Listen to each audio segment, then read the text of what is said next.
The Andes Mountains stretch across western South America, a vast and rugged terrain where survival demands ingenuity. Yet, in this harsh landscape, a civilization emerged that defied the odds.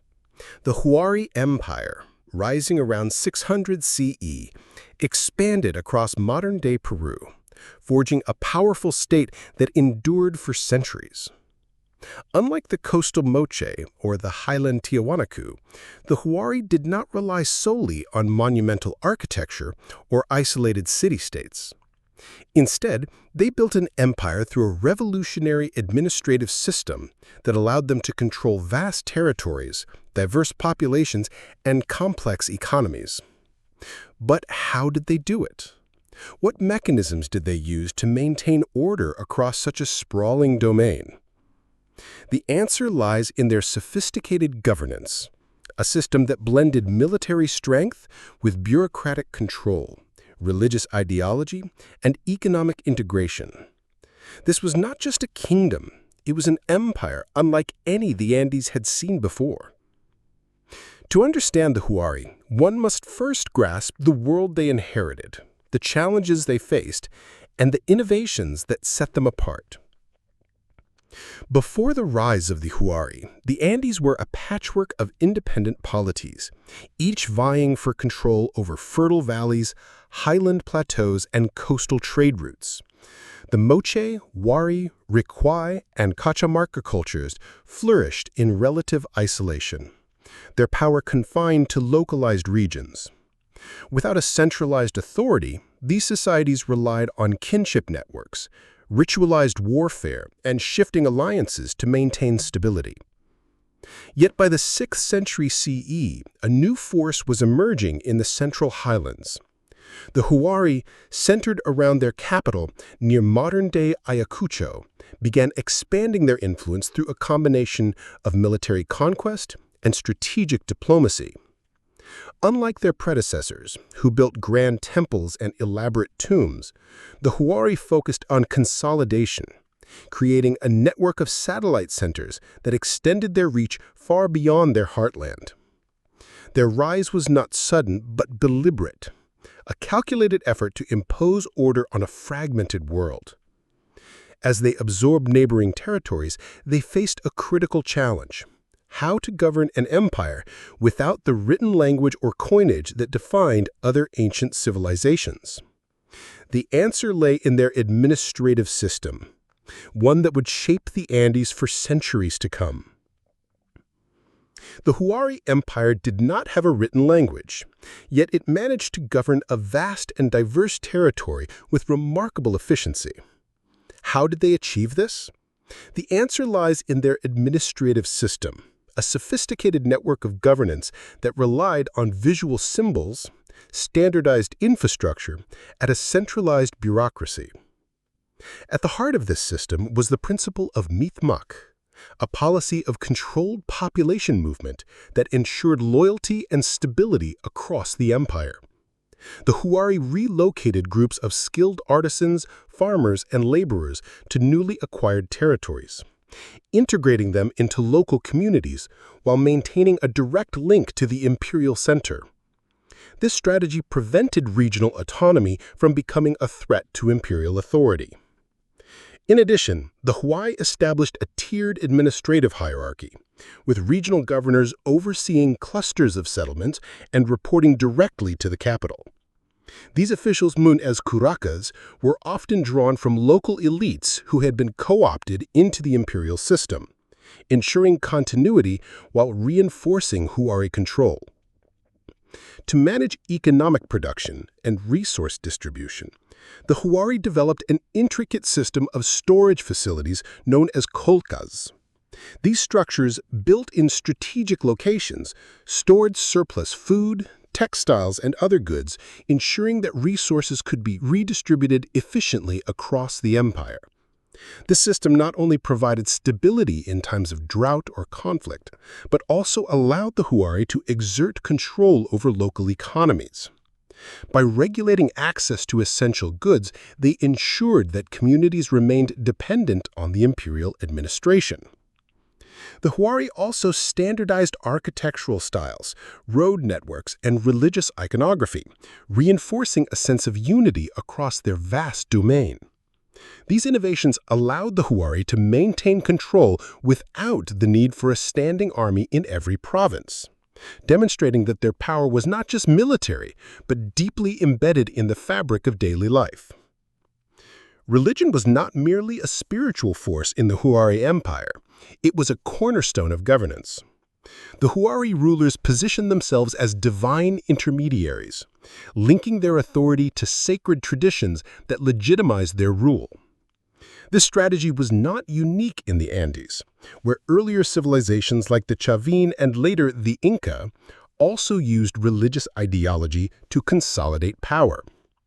However, the Huari refined this approach, integrating religious institutions directly into their administrative system. Temples and ceremonial centers were not just places of worship, they were administrative hubs, where local leaders reported to imperial officials and where rituals reinforced the empire's ideological unity. The Huari elite sponsored grand festivals and state-sponsored ceremonies, ensuring that religious observances were standardized across the empire. These events served as both political gatherings and spiritual reaffirmations of Huari dominance. One of the most striking examples of this religious integration was the widespread use of iconography. Huari artisans produced textiles, ceramics, and murals depicting deities and mythological figures, many of which bore striking similarities to those found in the earlier Tiwanaku culture. This visual language reinforced a shared religious identity, making it easier for the Huari to assimilate conquered peoples. By promoting a common set of beliefs, the Huari created a sense of cohesion that transcended regional differences.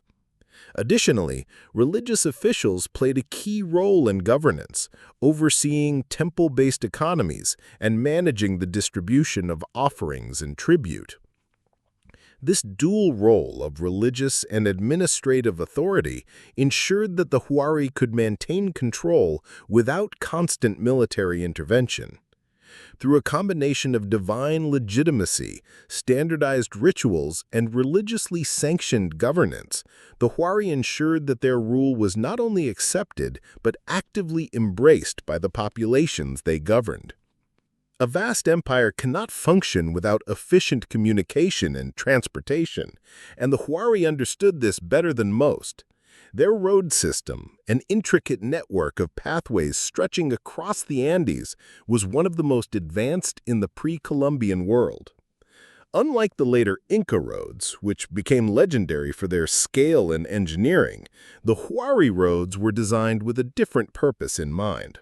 Rather than facilitating large-scale military movements or imperial conquests, these roads served as arteries of administration, ensuring that goods, messages, and officials could move swiftly across the empire.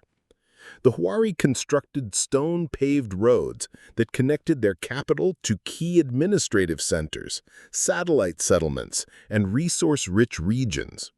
These routes were maintained by local laborers, often organized through the mitmaq system, ensuring that the infrastructure remained functional year-round. The efficiency of the Huari road system was not just in its physical construction, but in the way it was used. Messages were relayed through a network of runners, known as chusquis, who carried knotted cords called qupus, a sophisticated recording system that allowed for the transmission of complex information. These qupus, made of colored strings with intricate knot patterns, were used to track tribute, population data, and resource distribution. Without a written language, the Huari relied on these devices to maintain accurate records across their vast domain. The roads also facilitated the movement of state-sponsored artisans, religious officials, and military detachments, ensuring that imperial authority was both visible and tangible in even the most distant provinces. The strategic placement of these roads further highlights the Huari's administrative prowess. Key routes connected agricultural zones to storage facilities, allowing surplus food to be distributed where needed. Other roads linked mining regions to textile workshops, ensuring a steady supply of raw materials for imperial production centers. This integration of economic and administrative functions within the road system allowed the Huari to maintain control over their empire with remarkable efficiency. More than just physical pathways, these roads were the veins through which the lifeblood of the Huari state flowed, enabling them to govern an empire that spanned hundreds of miles with astonishing precision. At the heart of the Huari Empire's administrative success was its mastery of state-sponsored craft production. Unlike many ancient civilizations that allowed local artisans to operate independently, the Huari tightly controlled the production of textiles, ceramics, and metalwork. These crafts were not just commodities, they were tools of governance, symbols of imperial authority, and instruments of cultural unification. The Huari established specialized workshops in key administrative centers, where skilled artisans worked under the supervision of imperial officials.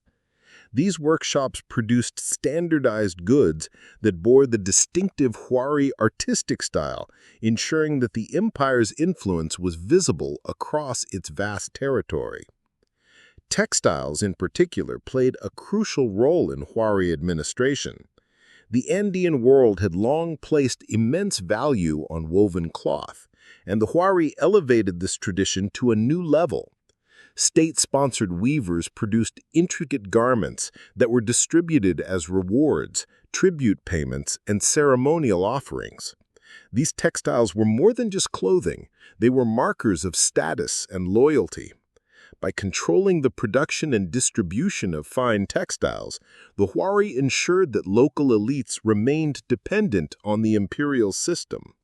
Similarly, ceramics and metalwork were produced in standardized forms, often adorned with religious motifs that reinforced the empire's ideological unity. The Huari's control over craft production extended beyond the capital. Satellite centers were established in conquered regions where imperial artisans trained local workers to produce goods in the Huari style. This practice not only spread the empire's aesthetic influence, but also integrated local economies into the imperial system. By regulating access to high-quality materials and dictating production standards, the Huari ensured that their influence was felt in every woven thread, every painted ceramic, and every hammered metal ornament. These state-sponsored artisans were not just creators of beauty, they were agents of empire, weaving together a vast and diverse domain through the power of their craft. The Huari Empire did not rely on a standing army to maintain its dominance, yet it managed to enforce control across vast and diverse territories. Unlike the later Inca, who maintained large garrisons in conquered regions, the Huari employed a more strategic approach to military power. Their military forces were not solely for conquest, but served as instruments of administration, ensuring that imperial policies were enforced and that rebellions were swiftly quelled. The Huari military was composed of elite warriors, supported by conscripted regional levies, and its effectiveness lay in its integration with the broader administrative system. One of the key elements of Huari military strategy was the use of fortified administrative centers. These outposts, strategically placed in newly acquired territories, housed both military detachments and bureaucratic officials. They served as both defensive strongholds and administrative hubs, allowing the Huari to project power without the need for permanent occupation. These centers were often built on elevated terrain, providing a tactical advantage while also symbolizing imperial dominance. The presence of these fortified settlements ensured that local populations remained under Huari control, even in regions where resistance might have been expected. Another crucial aspect of Huari military organization was the role of qollqas, or local leaders, who were often co-opted into the imperial system. These leaders were responsible for maintaining order within their territories and could mobilize regional forces when needed. By incorporating local elites into the military hierarchy, the Huari ensured that their authority was reinforced at the community level. This system allowed for rapid response to threats while minimizing the need for direct military intervention. The Huari also employed a form of psychological warfare, using religious and symbolic displays to deter rebellion. Conquered regions were often required to participate in imperial ceremonies, where the might of the Huari military was demonstrated through elaborate processions and rituals. These events reinforced the idea that resistance was futile, as the empire's power was not only physical but also divinely sanctioned. Through a combination of strategic fortifications, integrated military and administrative structures, and symbolic displays of strength, the Huari maintained control over their vast empire without the need for constant warfare. Despite its administrative sophistication, the Huari Empire was not immune to decline. By the 10th century CE, the once mighty state began to unravel, its vast network of control unable to withstand the pressures of environmental change, internal strife, and external threats. The collapse of the Huari was not a sudden event, but a gradual disintegration, marked by the abandonment of key administrative centers, the fragmentation of regional governance, and the loss of centralized authority. One of the primary factors in this decline was the empire's over-reliance on a rigid administrative system that had functioned well in times of stability but proved inflexible in the face of crisis. Environmental challenges played a significant role in the Huari's downfall. The Andes are prone to extreme climatic fluctuations, and a series of prolonged droughts in the late 9th and early 10th century CE severely disrupted agricultural production. The Huari's extensive storage system, which had ensured food security for centuries, became insufficient in the face of these environmental shifts. With fewer resources to redistribute, the empire's ability to maintain loyalty among its subjects weakened. Regional leaders, once bound to the imperial center through economic dependency, began asserting greater autonomy. Without the assurance of food supplies and imperial support, many local elites abandoned the Huari system altogether, leading to the fragmentation of the once unified state. Internal instability further accelerated the empire's decline. The Huari's reliance on a centralized bureaucracy meant that when the capital weakened, the entire administrative structure faltered. There is evidence that elite factions within the empire began competing for power, leading to political infighting and a breakdown in governance. As regional administrators lost the authority to enforce imperial policies, local communities reverted to more traditional, decentralized forms of leadership. The once cohesive empire fractured into smaller, independent polities, each adapting to the changing circumstances in their own way. External pressures also contributed to the Huari's collapse. As the empire weakened, neighboring groups that had previously been held in check by Huari military power began to assert themselves. The rise of new regional powers, such as the Chimu on the northern coast and various highland chiefdoms, further eroded Huari influence. Without a strong central authority to coordinate defense, the empire's outlying territories became vulnerable to invasion and conquest. By the time the Huari capital was abandoned, its administrative system had already disintegrated, leaving behind a legacy of centralized governance that would later be refined by the Inca. The fall of the Huari Empire did not mark its end. In the centuries that followed, the administrative strategies pioneered by the Huari would be refined and expanded by the Inca, who rose to power in the 15th century. The Inca inherited many of the Huari's innovations, adapting them to suit their own imperial ambitions. Like the Huari, the Inca relied on a centralized bureaucracy, standardized infrastructure, and a system of controlled population movement to maintain their vast domain. The mitmaq policy, which had allowed the Huari to integrate conquered peoples, was adopted and expanded by the Inca, who used it to populate newly acquired territories with loyal settlers. Similarly, the Inca built on the Huari's road system, developing an even more extensive network that connected their empire from the Andes to the coast. The Inca also refined the Huari's approach to religious and ideological control. While the Huari had promoted a shared religious identity through standardized iconography and state-sponsored ceremonies, the Inca took this a step further by institutionalizing the worship of the sun god, Inti, as the central religious force of their empire. They established a network of temples and religious officials who reinforced imperial authority, ensuring that local populations adhered to Inca ideology. The Incas' ability to integrate diverse cultures under a single imperial framework was made possible by the administrative foundations laid by the Huari centuries earlier. Even the Incas' economic strategies bore the imprint of Huari governance. The concept of state-controlled storage facilities, which had allowed the Huari to manage food surpluses and distribute resources efficiently, was adopted by the Inca through their qollqas system. These storage centers ensured that the Inca could sustain their population during times of scarcity and maintain control over regional economies. The Incas' ability to integrate diverse cultures under a single imperial framework was made possible by the administrative foundations laid by the Huari centuries earlier. While the Huari Empire itself had collapsed, its administrative model endured, shaping the structure of the largest and most sophisticated Andean empire to ever exist. The lessons learned from the Huari's successes and failures informed the Incas' approach to governance, allowing them to build an empire that would dominate the Andes for over a century. In this way, the Huari's legacy lived on, not as a forgotten civilization, but as the architects of the administrative systems that would define Andean statecraft for generations. The Huari's administrative prowess extended beyond governance and military strategy.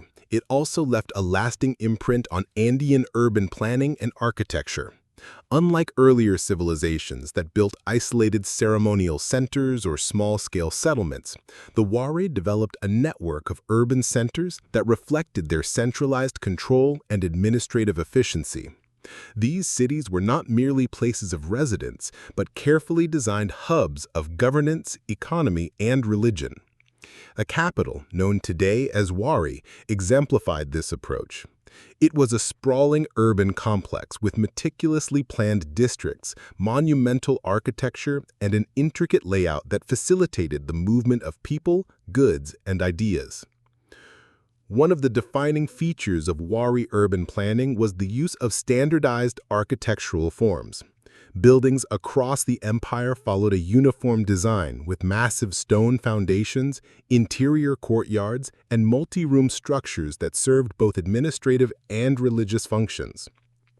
This uniformity reinforced the idea of a cohesive imperial identity, ensuring that even distant provinces bore the unmistakable mark of Huari authority.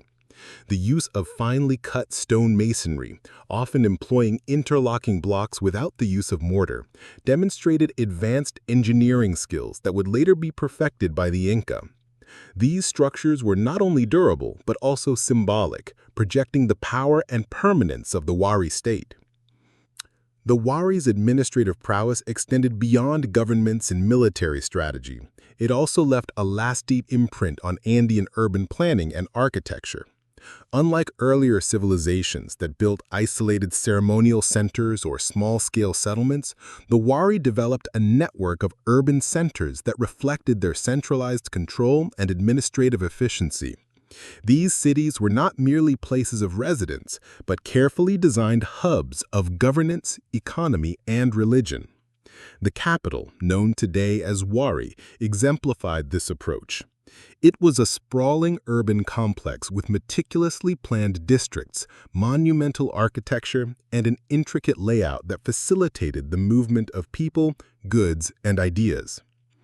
One of the defining features of Huari urban planning was the use of standardized architectural forms. Buildings across the empire followed a uniform design, with massive stone foundations, interior courtyards, and multi-room structures that served both administrative and religious functions. This uniformity reinforced the idea of a cohesive imperial identity, ensuring that even distant provinces bore the unmistakable mark of Huari authority. The use of finely cut stone masonry, often employing interlocking blocks without the use of mortar, demonstrated advanced engineering skills that would later be perfected by the Inca. These structures were not only durable but also symbolic, projecting the power and permanence of the Huari state. The Huari Empire did not merely expand its political and administrative reach. It also revolutionized the Andean trade networks that had long connected distant regions.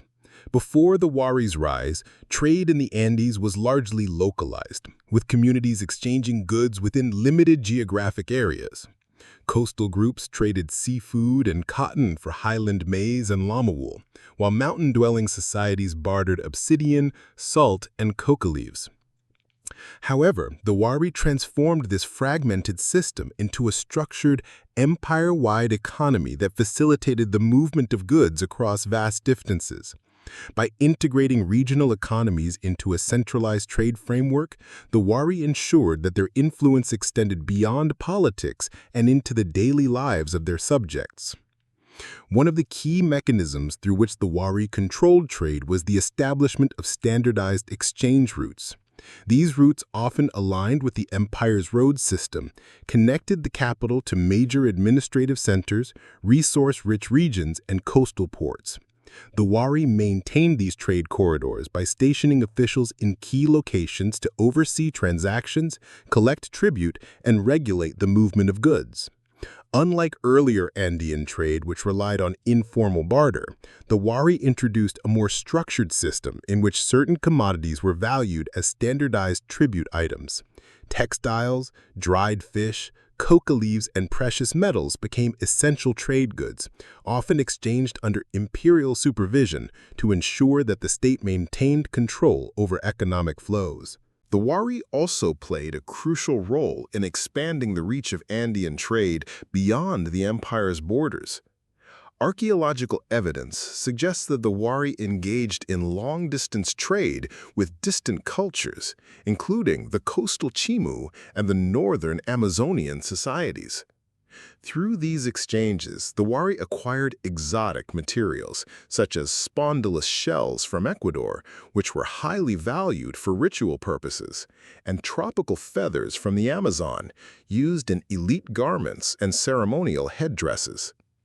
These luxury goods were not only symbols of imperial wealth, but also tools of political diplomacy, as they were often distributed as gifts to reinforce alliances with local leaders. To manage this expanding trade network, the Huari developed a sophisticated system of tribute collection and redistribution.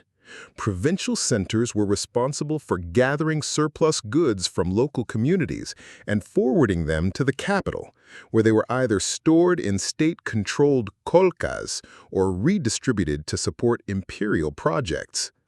This system ensured that the Huari could maintain economic stability even in times of scarcity, as stored goods could be used to sustain populations during droughts or agricultural downturns. By integrating trade into the broader administrative framework, the Huari ensured that commerce served not just as a means of economic exchange, but as a pillar of imperial control. The Huari Empire's administrative system did more than govern vast territories and control economic production. It also reshaped the social structure of the Andes. Before the Huari's rise, Andean societies were largely organized around kinship-based communities, where leadership was often determined by lineage and ritual authority. However, the Huari introduced a more rigid and hierarchical social order, one that emphasized centralized control and imperial bureaucracy over traditional local governance.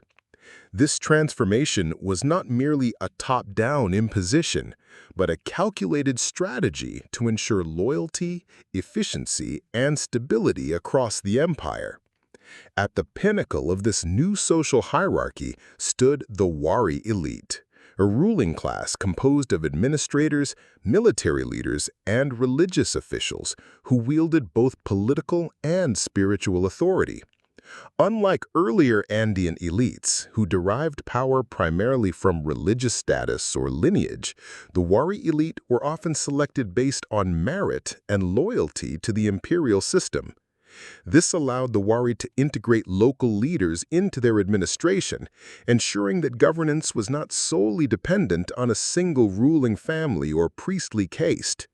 Provincial governors, known as qollqas, were frequently drawn from the ranks of local elites who had demonstrated allegiance to the empire, a practice that helped maintain stability while reinforcing Huari dominance.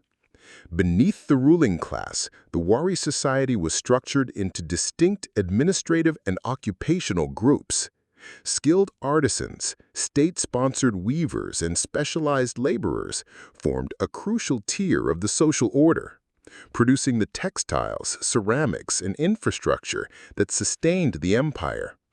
These individuals were often organized into labor units, working under imperial supervision to fulfill state demands. Unlike the more decentralized craft production of earlier Andean cultures, Huari artisans operated within a highly regulated system, ensuring that their work adhered to imperial standards and contributed directly to the state's economic and ideological goals. Further down the social hierarchy were the common farmers and laborers who formed the backbone of the empire's agricultural and construction efforts. The Huari implemented a system of labor taxation, known as mitmaq, in which communities were required to contribute labor for imperial projects, such as road construction, temple building, and agricultural terracing. This system ensured that the state could mobilize large workforces without the need for a standing army or extensive bureaucracy. By integrating labor into the imperial framework, the Huari not only maintained control over the economy, but also reinforced social cohesion, as individuals across the empire participated in the construction and maintenance of imperial infrastructure. The Huari Empire's administrative system did more than govern vast territories and control economic production. It reshaped the social structure of the Andes. Before the Huari's rise, Andean societies were largely organized around kinship-based communities, where leadership was often determined by lineage and ritual authority. However, the Huari introduced a more rigid and hierarchical social order, one that emphasized centralized control and imperial bureaucracy over traditional local governance. This transformation was not merely a top-down imposition, but a calculated strategy to ensure loyalty, efficiency, and stability across the empire. At the pinnacle of this new social hierarchy stood the Huari elite, a ruling class composed of administrators, military leaders, and religious officials who wielded both political and spiritual authority. Unlike earlier Andean elites, who derived power primarily from religious status or lineage, the Huari elite were often selected based on merit and loyalty to the imperial system. This allowed the Huari to integrate local leaders into their administration, ensuring that governance was not solely dependent on a single ruling family or priestly caste. Provincial governors, known as qollqas, were frequently drawn from the ranks of local elites who had demonstrated allegiance to the empire, a practice that helped maintain stability while reinforcing Huari dominance. Control over a vast empire required more than just administrative efficiency and military strength. It demanded ideological unity. The Huari understood this well and employed a sophisticated system of propaganda to reinforce their authority and legitimate their rule. Unlike written records, which were absent in the Andean world, the Huari relied on visual symbols, standardized artistic motifs, and state-sponsored rituals to shape public perception and ensure widespread acceptance of their governance. These methods were not merely decorative. They were carefully designed tools of ideological control embedded in every aspect of daily life. One of the most striking examples of Huari propaganda was the widespread use of standardized iconography. Across the empire, from the capital at Huari to distant provincial centers, artisans produced textiles, ceramics, and murals depicting a common set of religious and political symbols. These motifs often featured deities, mythical creatures, and imperial figures, all rendered in a consistent artistic style that reinforced a shared cultural identity. The repetition of these images ensured that even distant communities, separated by vast distances and diverse traditions, recognized the authority of the Huari state. This visual uniformity was not accidental. It was a deliberate strategy to project imperial power and create a sense of cohesion among the empire's diverse populations. In addition to visual propaganda, the Huari employed ritualized ceremonies to reinforce their ideological dominance. State-sponsored festivals were held at major administrative centers, where thousands of people gathered to witness elaborate processions, offerings, and performances that glorified the empire's rulers. These events were carefully orchestrated to emphasize the divine right of the Huari elite, portraying them as intermediaries between the gods and the people. By controlling the timing, location, and content of these rituals, the Huari ensured that their ideological message was disseminated across the empire, strengthening their hold over both urban and rural populations. The Huari also used architecture as a tool of ideological control. Monumental structures, such as temples and administrative buildings, were designed not only for practical use, but also to impress and intimidate. The sheer scale of these constructions, often built with precisely cut stone and arranged in symmetrical layouts, symbolized the power and permanence of the Huari state. Even in remote provinces, the presence of these grand edifices served as a constant reminder of imperial authority, discouraging rebellion and reinforcing loyalty. Through a combination of visual propaganda, ritualized ceremonies, and architectural symbolism, the Huari created a pervasive ideological framework that extended far beyond their administrative centers. These methods ensured that their rule was not only accepted but actively embraced by the populations they governed, demonstrating that control in the Andes was as much about perception as it was about governance. In a civilization without a written language, the Huari developed a sophisticated system for recording and transmitting information, ensuring that their administrative system could function across vast distances. At the heart of this system was the quipu, a complex device made of knotted cords that allowed for the storage and retrieval of numerical and possibly even narrative data. While the exact meaning of many quipu sequences remains undeciphered, scholars believe that these devices played a crucial role in tracking tribute, population figures, and resource distribution throughout the empire. Unlike simple mnemonic aids, quipu were highly structured, with variations in knot placement, color, and string arrangement conveying specific information. Trained record keepers, known as quipu kamayaks, maintained and interpreted these devices, ensuring that imperial officials had access to accurate and up-to-date records. The use of quipu extended beyond mere accounting. They were also employed in the administration of labor taxation, military logistics, and agricultural planning. By encoding information about crop yields, food storage, and workforce allocation, the Huari could efficiently manage their vast economic network. This system allowed them to respond to shortages, redistribute resources, and maintain stability across their empire. Unlike written records, which could be lost or misinterpreted, quipu provided a tactile and visual means of preserving data, making them particularly effective in a society that relied heavily on oral tradition. Beyond the quipu, the Huari also maintained a strong oral tradition, using storytelling, chants, and ritual performances to transmit historical and administrative knowledge. Elders, religious leaders, and state officials memorized vast amounts of information, passing it down through generations. This oral system ensured that key aspects of Huari governance, such as legal codes, tribute obligations, and religious doctrines, remained consistent across the empire. The combination of quipu and oral tradition allowed the Huari to maintain a centralized administration without the need for written records, demonstrating their ingenuity in overcoming the limitations of their environment. These methods of knowledge control not only facilitated governance, but also reinforced the power of the ruling elite. By restricting access to quipu training and controlling the dissemination of oral knowledge, the Huari ensured that only select individuals could interpret and manipulate the data that governed the empire.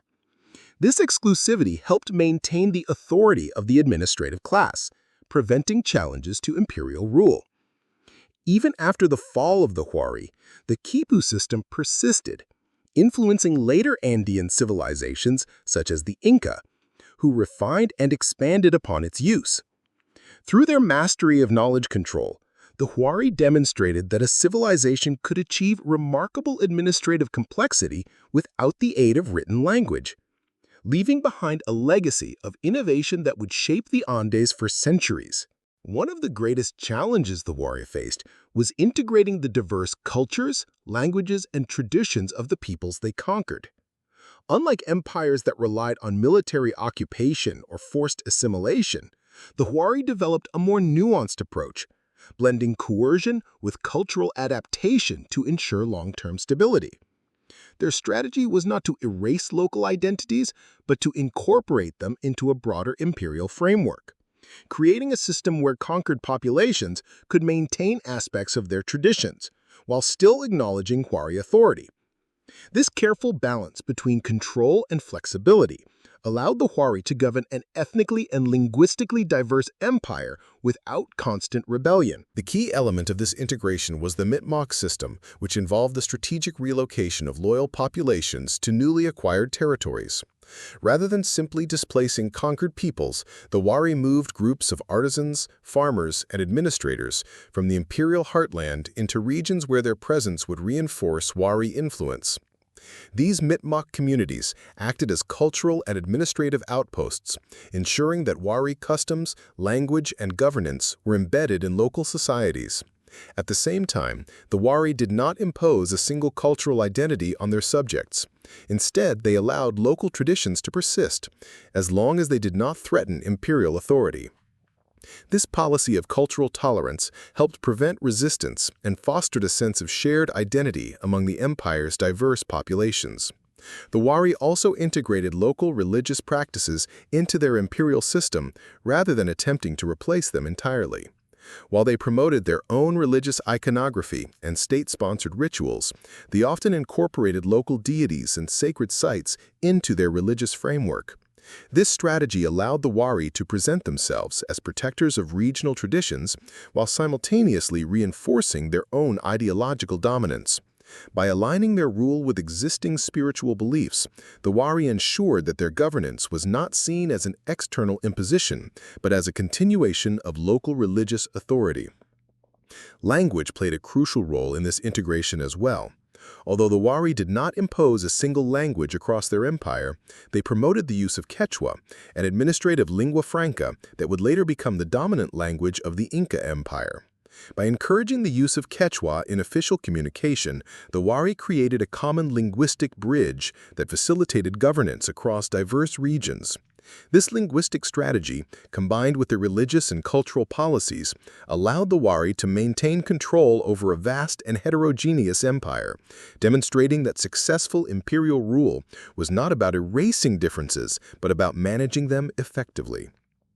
Agriculture was the foundation of the Huari Empire's power, and the ability to control food production was central to their administrative success. Unlike many ancient civilizations that relied on a single staple crop, the Huari developed a diversified agricultural system that maximized the potential of the Andes' varied landscapes. Their mastery of terracing, irrigation, and climate-specific farming techniques allowed them to sustain large populations across vast and ecologically distinct regions. But the Huari did not merely cultivate crops. They imposed a structured system of agricultural control that ensured food security, reinforced imperial authority, and minimized the risk of rebellion. At the heart of this system was the state-controlled management of farmland. While local communities retained responsibility for daily agricultural labor, the Huari established a framework that dictated what, when, and where crops were grown. This control was achieved through a combination of administrative oversight and labor taxation, known as mitmaq. Farmers were required to dedicate a portion of their time and resources to state-sponsored agricultural projects, such as the construction of terraces and irrigation systems.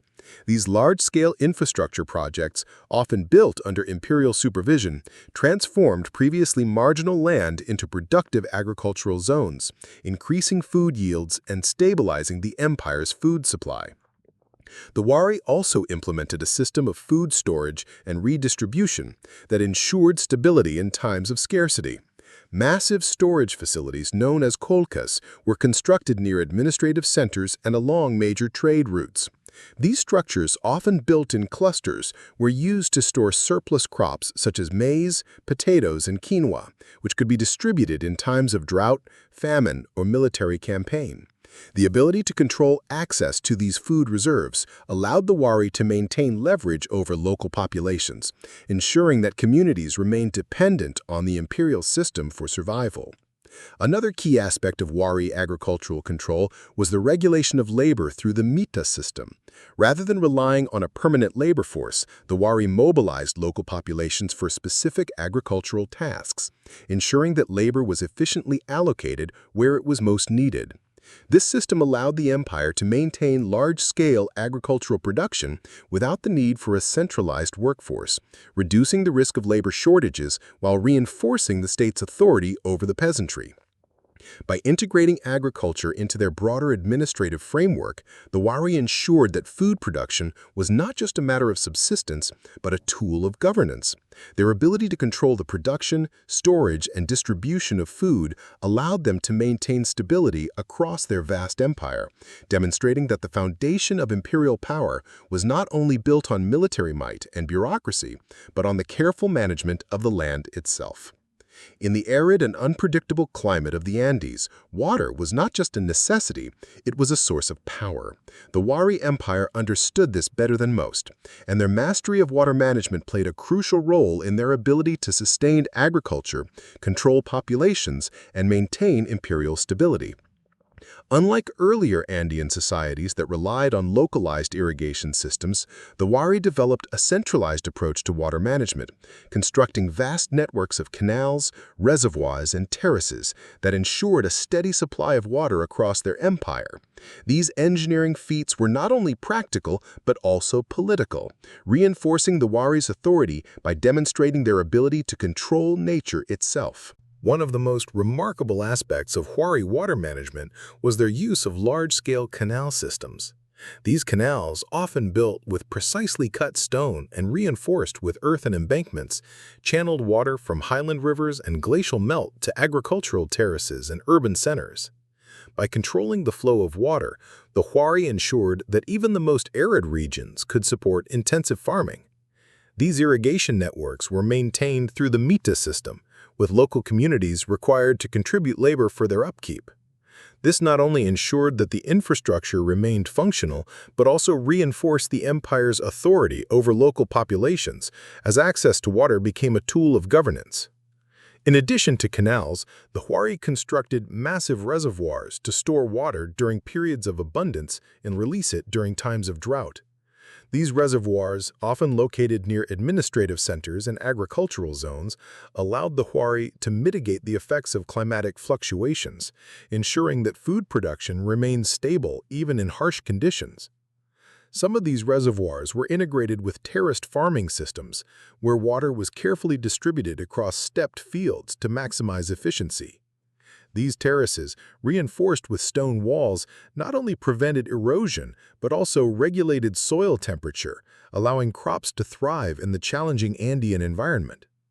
The Huari's control of water extended beyond agriculture. They also built sophisticated drainage systems in urban centers to prevent flooding and manage waste, ensuring that their cities remained habitable even in periods of heavy rainfall. These systems, combined with their reservoirs and canals, demonstrated the Huari's ability to engineer their environment to suit their needs. By harnessing the power of water, the Huari not only sustained their empire but also reinforced their dominance, proving that true control in the Andes was not just about armies and bureaucracy, but about the mastery of the land itself. The Huari Empire's ability to control vast territories and maintain a centralized administration was not only a result of its military strength or religious ideology, but also its mastery of labor organization. Unlike many ancient civilizations that relied on enslaved populations or coercive labor systems, the Huari developed a structured yet flexible approach to workforce management. At the heart of this system was the mitmaq, a labor tax that required communities to contribute time and effort to state-sponsored projects. This system ensured that the Huari could mobilize large numbers of workers for infrastructure development, agricultural expansion, and administrative tasks without the need for a permanent labor force. The mitmaq was not a burdensome form of forced labor, but rather a carefully regulated system that balanced communal obligations with imperial needs. Local communities were expected to provide labor for specific periods, often during times when agricultural activity was minimal. This allowed the Huari to maintain a steady workforce for projects such as road construction, temple building, and the maintenance of irrigation systems, without disrupting local economies. The laborers were often organized into specialized groups, each responsible for a particular task. Stoneworkers built monumental structures, farmers cultivated state-controlled fields, and weavers produced textiles for imperial distribution. This division of labor ensured efficiency and allowed the Huari to maintain high standards of craftsmanship and infrastructure quality. Beyond infrastructure and agriculture, the mitmaq system also extended to the production of goods for imperial use. State-sponsored workshops employed skilled artisans who were responsible for creating textiles, ceramics, and metalwork that bore the distinct Huari artistic style. These workshops were strategically located in administrative centers, ensuring that the production of imperial goods was centralized and controlled. The products created through this system were not only used for trade and tribute, but also served as symbols of Huari authority, reinforcing the empire's ideological presence across its vast domain. The Huari Empire's labor system was not just about productivity, it was also a tool of social control. By integrating local populations into the imperial workforce, the Huari ensured that communities remained dependent on the state for economic stability. Participation in the mitmaq system reinforced a sense of belonging to the empire, as individuals contributed directly to the construction and maintenance of imperial infrastructure. This integration helped prevent resistance and fostered a shared identity among the empire's diverse populations. The effectiveness of the mitmaq system was evident in the scale and quality of the Huari's achievements. Their roads, temples, and agricultural terraces were not the work of a few elite builders, but the result of a well-organized and widely distributed labor force. Through their innovative approach to labor organization, the Huari ensured that their empire could function efficiently, demonstrating that true control in the Andes was not solely about military conquest or economic dominance, but about the ability to harness and direct human effort.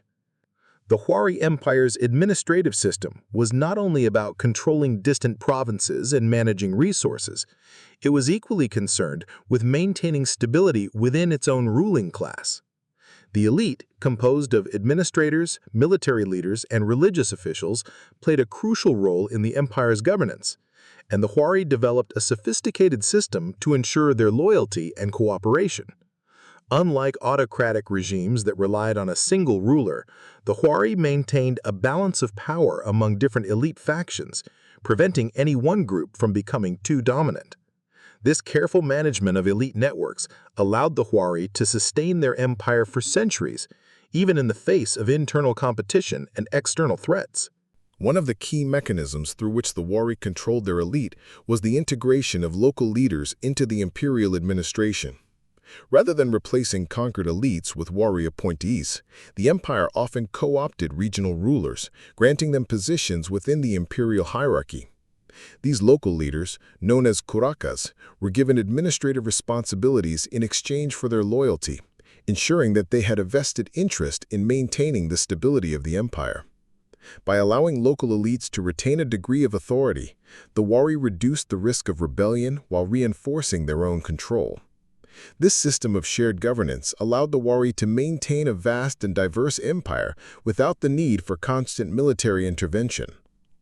The Huari also maintained a network of imperial officials who operated at multiple levels of government, ensuring that power was distributed across different branches of administration. These officials, often drawn from the highest ranks of Huari society, were responsible for overseeing tribute collection, managing labor projects, and enforcing imperial policies. Their authority was not absolute. Instead, they were subject to oversight from higher-ranking administrators, creating a system of checks and balances that prevented any one individual from accumulating too much power. This bureaucratic structure allowed the Huari to maintain a stable ruling class, where authority was exercised collectively rather than concentrated in the hands of a single ruler. Another critical aspect of elite control was the use of ritual and ceremony to reinforce hierarchical relationships. The Huari conducted elaborate state-sponsored festivals and religious ceremonies that emphasized the divine legitimacy of their rulers. These events, often held in the capital or major administrative centers, served as both political gatherings and spiritual reaffirmations of imperial authority. By participating in these rituals, elite members demonstrated their allegiance to the Huari state, reinforcing their place within the imperial hierarchy. The control of religious institutions also played a role in managing elite power, as high-ranking priests and officials were often integrated into the administrative system, ensuring that spiritual authority aligned with imperial governance. The Huari's ability to manage elite networks was a testament to their administrative sophistication. By balancing power among different factions, integrating local leaders into the imperial system, and reinforcing hierarchical relationships through ritual, the Huari ensured that their ruling class remained loyal and effective. This careful management of elite dynamics allowed the Huari to maintain control over their vast empire, demonstrating that true power in the Andes was not just about military might or economic dominance, but also about the ability to navigate the complex web of elite politics. The Huari Empire's administrative system was only as strong as the individuals who operated it, and the training of officials was a crucial aspect of maintaining imperial control. Unlike many ancient civilizations that relied on hereditary rule or informal apprenticeships, the Huari developed a structured system for educating and preparing administrators, military leaders, and religious officials. This system ensured that those in positions of authority were not only loyal to the empire, but also well-versed in the bureaucratic, logistical, and ideological frameworks that underpinned Huari governance. At the heart of this training was the qollqas system, which not only stored surplus food and goods, but also functioned as centers for administrative instruction. Young men from elite families were often sent to these centers, where they learned the intricacies of record-keeping, resource management, and imperial law. The quipomayocs, or trained record-keepers, played a central role in this process, teaching students how to use quipus, the knotted cord system that allowed for the recording of numerical data and possibly even narrative information. Mastery of quipus was essential for any aspiring official, as it enabled them to track tribute, manage labor assignments, and oversee economic production. Religious education was also a key component of training for Huari officials. Since the empire's governance was deeply intertwined with religious ideology, aspiring administrators and military leaders were required to undergo instruction in state-sponsored rituals, cosmology, and the symbolic meanings of Huari iconography. This ensured that those in power could reinforce imperial authority through both governance and spiritual leadership. High-ranking priests, who often held administrative roles, were responsible for overseeing these educational programs, ensuring that the next generation of leaders was well-versed in the religious and ideological foundations of the empire. Military training was another essential aspect of elite education. While the Huari did not maintain a standing army in the same way that later empires, they still required skilled commanders and strategists to oversee provincial governance and maintain order. Military academies, often located near major administrative centers, provided instruction in warfare, logistics, and command structure. These institutions ensured that military leaders were not only proficient in combat, but also capable of managing the complex administrative tasks required to maintain imperial control. The Huari's investment in training its officials paid off in the long run, as it ensured that the empire had a steady supply of capable administrators, military leaders, and religious figures who could effectively govern vast territories. This system of education reinforced the stability of the Huari state, allowing it to maintain control over its diverse and far-reaching domain. By carefully selecting and training those who would lead the empire, the Huari ensured that their administrative system remained strong and resilient, even in the face of external threats and internal challenges. The Huari Empire, despite lacking a written language, developed sophisticated methods for preserving its legacy and ensuring that its administrative principles endured beyond the reign of any single ruler. Unlike civilizations that relied on inscribed records to document history, the Huari employed a combination of oral tradition, architectural permanence, and ritualized remembrance to maintain continuity across generations. This system of memory control was not merely about recording the past, but about actively shaping how the empire was remembered, reinforcing its authority and legitimacy long after its political structure had collapsed. One of the most enduring aspects of Huari memory control was the use of monumental architecture to encode historical and ideological messages. The Huari constructed vast urban centers, temples, and administrative complexes designed to serve as both functional spaces and symbols of imperial permanence. These structures were built with precisely cut stone and arranged in geometric layouts that conveyed order and stability. Even after the Huari Empire fell, these architectural remnants continued to influence later Andean societies, particularly the Inca, who incorporated Huari design principles into their own imperial projects.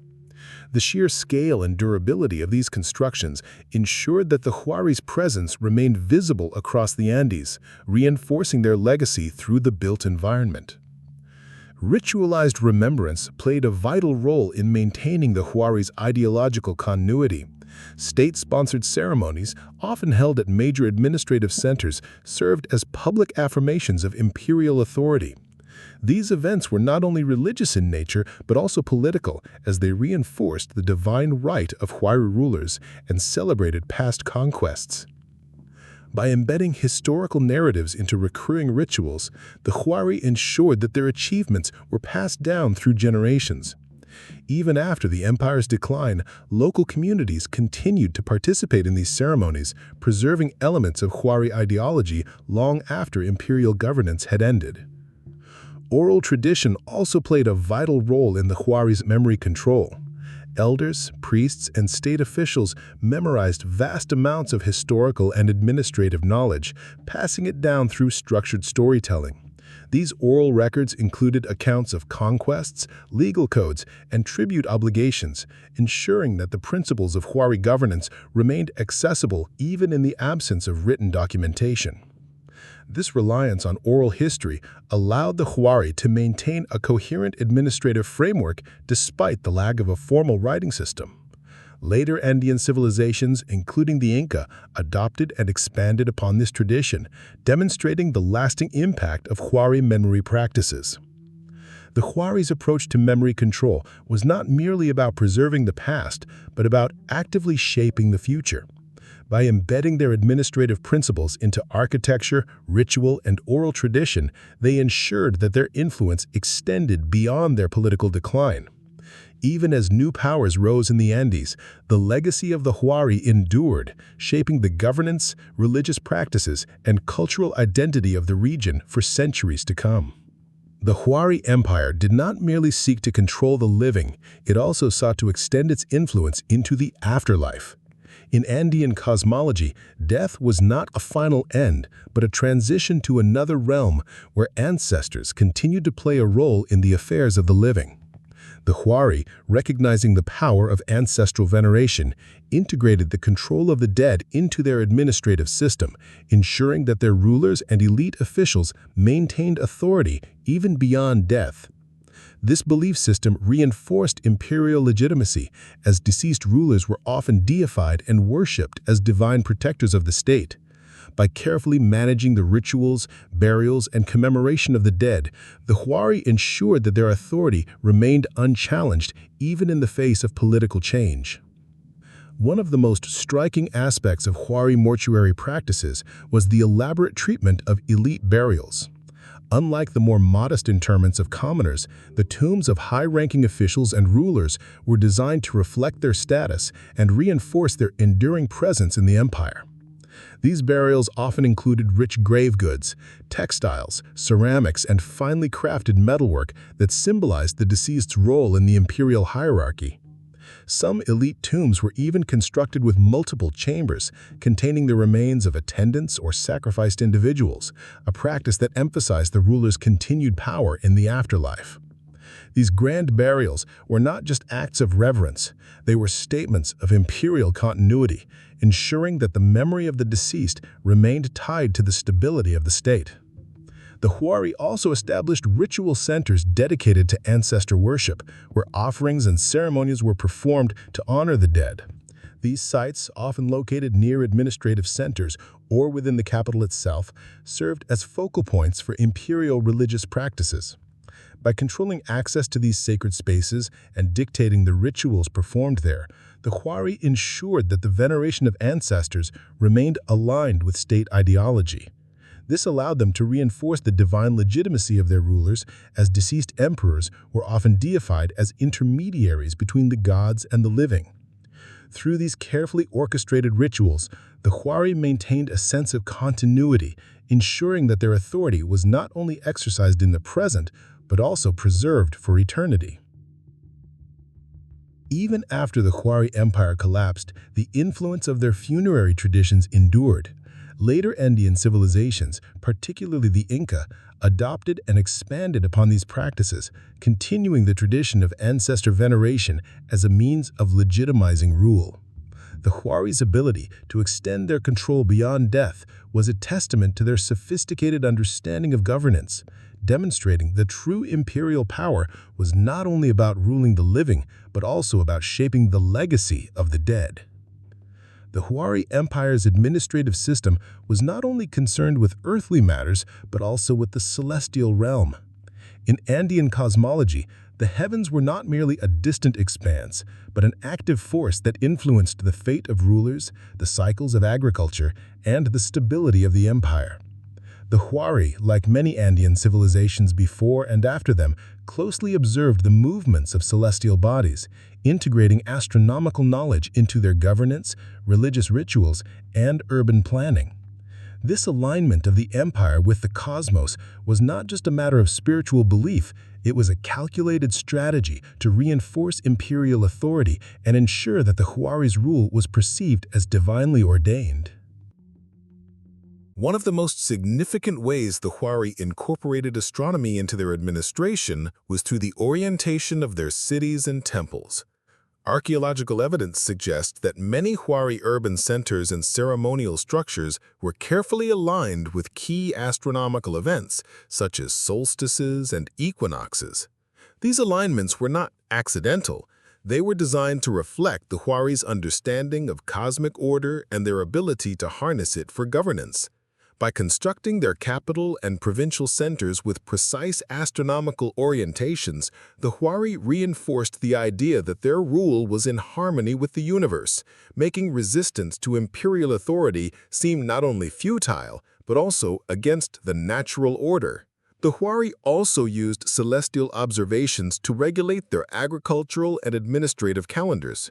The Andes' unpredictable climate made it essential for farmers to know when to plant and harvest, and the Huari developed a sophisticated system of timekeeping based on the movements of the sun, moon, and stars. These observations were not left to individual communities, but were centrally managed by imperial officials, ensuring that the entire empire followed a unified agricultural schedule. By controlling access to this astronomical knowledge, the Huari reinforced their role as the ultimate authority over both the land and the heavens. Religious ceremonies were another key aspect of the Huari's cosmic governance. State-sponsored rituals were timed to coincide with celestial events, such as the winter solstice or the appearance of specific constellations, reinforcing the connection between the empire's rulers and the divine forces of the universe. These ceremonies often took place at major temples or administrative centers, where thousands of people gathered to witness the emperor or high priest perform rites that symbolized their control over the natural world. By aligning their governance with the heavens, the Huari ensured that their authority was not only political, but also deeply rooted in the cosmic order, making their rule seem inevitable and eternal.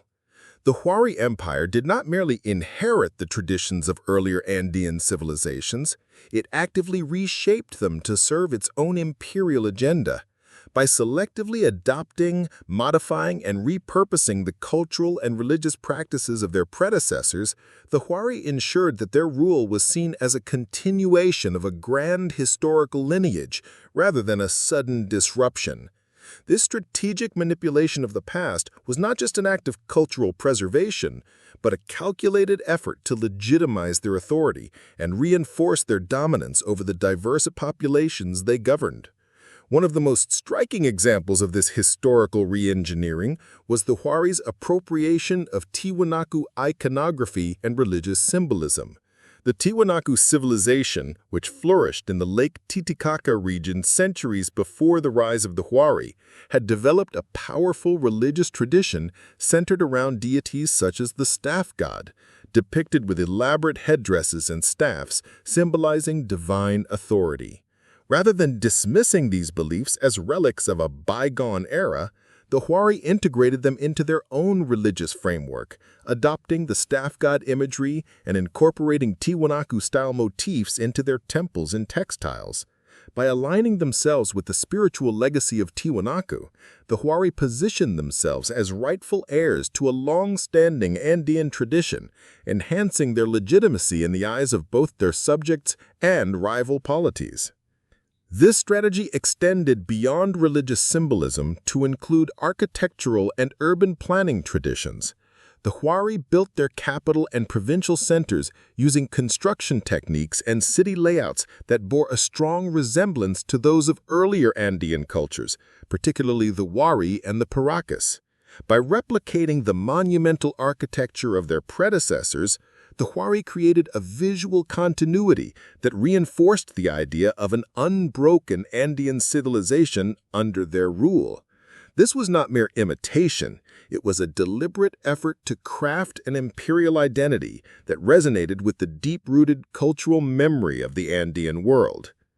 The Huari also engaged in a form of historical revisionism through their control of oral tradition. While they didn't have a written language, they maintained a sophisticated system of knowledge transmission through trained record keepers and religious officials. These individuals were responsible for preserving and shaping the historical narratives that were passed down through generations. By selectively emphasizing certain events, such as the conquest of rival polities or the divine origins of their rulers, the Huari ensured that their version of history became the dominant one. This control over historical memory allowed them to frame their empire as the culmination of Andean civilization, a narrative that persisted even after their political decline. The Huari's ability to manipulate the past was a crucial element of their administrative strategy. By aligning themselves with the legacies of earlier civilizations, they ensured that their rule was perceived not as an external imposition, but as a natural evolution of Andean history. This careful curation of historical memory allowed them to maintain ideological control over their vast empire, demonstrating that true power in the Andes was not just about military conquest or economic dominance, but about the ability to shape the way history was remembered. The Huari Empire did not merely govern the present. It sought to shape the future through a combination of strategic foresight, institutional continuity, and ideological endurance. Unlike many ancient civilizations that focused solely on immediate concerns, the Huari implemented long-term policies designed to ensure that their administrative system could withstand the test of time. This forward-thinking approach was evident in their investment in infrastructure, their emphasis on standardized governance, and their careful cultivation of cultural and religious traditions that would outlive the empire itself. By embedding their authority into the very fabric of Andean society, the Huari ensured that their influence would persist long after their political structures had crumbled. One of the most enduring aspects of Huari governance was their commitment to infrastructure that would serve future generations. The road networks, storage facilities, and water management systems they constructed were not temporary solutions, but long-term investments meant to sustain the Andean world for centuries. These structures were designed with durability in mind, using advanced engineering techniques that allowed them to withstand environmental challenges and remain functional even after the empire's decline. The Inca, who rose to power several centuries after the Huari's fall, would later inherit and expand upon this infrastructure, demonstrating the foresight of the Huari in building a foundation that could support future civilizations.